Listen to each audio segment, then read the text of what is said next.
রান্নাঘরে তন্দারির ব্লগে সকলকে স্বাগত। আজ আমার আবার একটা নতুন recipe, pomfret fry. Pomfret fry crispy crispy, খেতে খুব টেস্টি।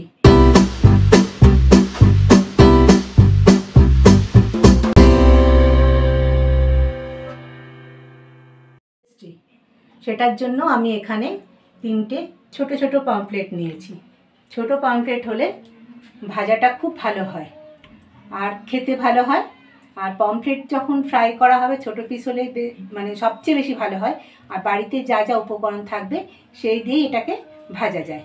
পমফ্রেটগুলোকে আমি ম্যারিনেট করার জন্য এখানে ছোট একটা বোল নিয়ে নিয়েছি। তার মধ্যে আমি নিয়ে নিলাম নুন, হলুদ, ঝাল লঙ্কা,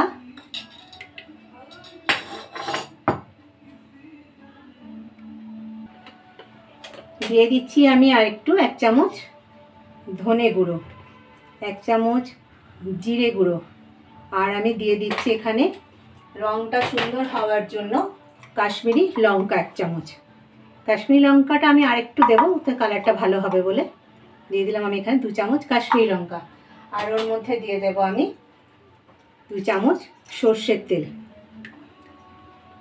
এই সর্ষের তেল আমি একটু দিয়ে দিলাম।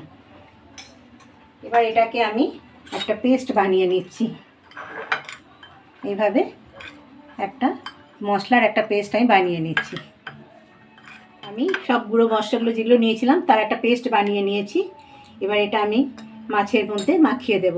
মাছগুলো আমি একটু চিড়ে চিড়ে দিয়েছি যাতে মশলাটার ভেতরে ঢুকে যায়। এইভাবে মাছের সঙ্গে ভালো করে মাখিয়ে দিচ্ছি। নুন, হলুদ, যা মশলা ছিল, একটু ঝাল, এগুলো সব ভালো করে এর মধ্যে ঢুকিয়ে আমি একটু মাখিয়ে দিচ্ছি। ভালো করে মাখিয়ে দিলে মাছ কিন্তু বেশ ভালো একটা গন্ধ আসে। মশলাগুলো ভেতরে ঢুকলে তো স্বাদটা একটু ভালো হয়। এই জন্য আমি এটাকে ভালো করে একটু মাখিয়ে দিলাম। ফ্রাইয়ের জন্যই আমি মাছের এই সাইজটা বেছে নিয়েছি। বড় বড় মাছের রান্নাটা ভালো হয়, কিন্তু ফ্রাই করতে গেলে ছোটো মাছটা বেশ ভালো লাগে। এইভাবে আমি সব মাছগুলোকে মাখিয়ে নিচ্ছি। মাছগুলো আমি মশলা মাখিয়ে রেখে দিয়েছি। আমার 5 মিনিট মতন হয়ে গেছে। এটা বেশিক্ষণ রাখার দরকার হবে না। এরপরে আমি একটা বড় প্লেট নিয়েছি, সেটাকে ফ্রাই করার জন্য যেটা লাগবে আমি এবার এখানে দিচ্ছি। বড় প্লেটের মধ্যে আমি দিয়ে দিচ্ছি কিছুটা বেসন, আর তার মধ্যে দেব একটু সুজি অথবা বিস্কুটের গুঁড়ো, দুটোই চলবে। আমার কাছে সুজি ছিল, দিয়ে দিলাম। সুজিটা দিলে একটু ক্রিস্পিটা বেশি হয়। আর দিয়ে দিচ্ছি তার মধ্যে একটু পোস্ত, আর ওর মধ্যে দিয়ে দেবো সামান্য একটু নুনটাকে একটু ব্যালেন্স করার জন্য দিলাম। আর ওর মধ্যে আরেকটু আমি দিয়ে দিচ্ছি কাশ্মীরি লঙ্কা আর একটু সামান্য হলুদ।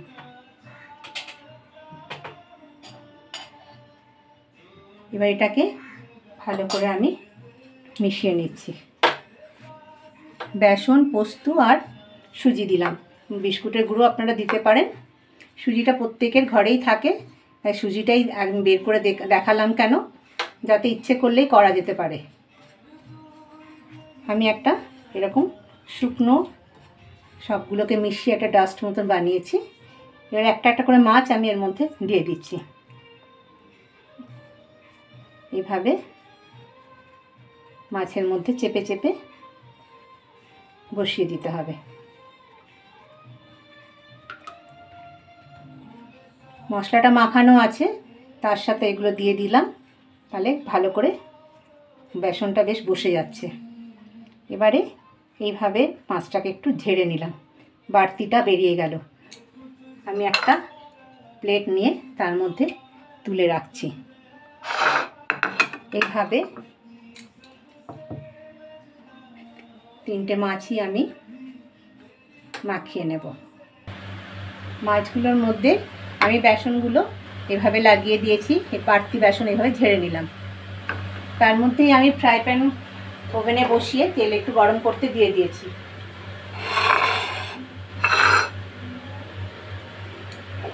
তেলটা আমি গরম করতে দিই। তেলটা একটু ভালো করে না গরম হলে মাছগুলো তো ভাজা যাবে না, তাই তেলটা আমি একটু গরম করতে দিলাম।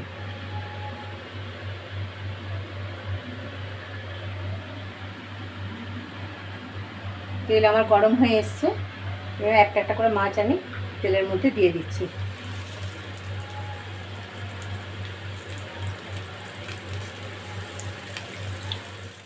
আমার এই পমফ্রেটগুলো ভাজা হয়ে গেছে। পমফ্রেট ফ্রাই বেশ ক্রিস্পি ক্রিস্পি, কি সুন্দর মুচমুচে হয়েছে। পমফ্রেট ফ্রাই আমার হয়ে গেছে। এইভাবে দুটো ভাজলাম, আমি আর একটা ভেজে নেব। তেলের মধ্যে আমি দিয়ে দিলাম আর একটা ভাজার জন্য।